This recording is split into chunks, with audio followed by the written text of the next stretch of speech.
ഒരുപാട് സമയമെടുക്കാനൊന്നുമില്ല.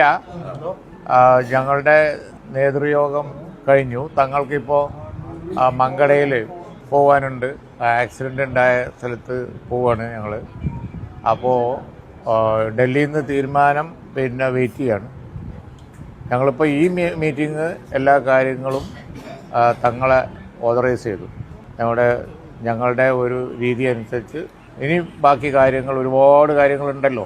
ഡൽഹിയിൽ നിന്നുള്ള തീരുമാനം വന്നതിന് ശേഷം എന്താണ് എന്നുള്ളത് ഫൈനലായിട്ട് എല്ലാ കാര്യങ്ങളും സംബന്ധിച്ച് തങ്ങളെ അധികാരപ്പെടുത്തി. അതാണ്. അതിലേക്കൊന്നും പോകണ്ട. നിങ്ങളത് ഈ ചോദ്യം ചോദിച്ചാൽ ഞങ്ങൾ ഈ ഘട്ടത്തിൽ മറുപടി പറയില്ല. നിങ്ങൾക്ക് അറിയാവുന്നതുകൊണ്ട്. സോണിയാഗാന്ധിയോ ബന്ധപ്പെട്ടിട്ടുണ്ടോ ഇതിനകം? അതെ അതെ. അല്ലാതെ ഇതിനകം ആരും ബന്ധപ്പെട്ടിട്ടൊന്നുമില്ല. അവർ ഹൈക്കമാൻഡ് തീരുമാനം അറിഞ്ഞാൽ ബാക്കി കാര്യങ്ങൾ ഞങ്ങൾ ആലോചിച്ച് നിങ്ങളെ പത്രക്കാരെ കാണുന്നതാണ്. അല്ല,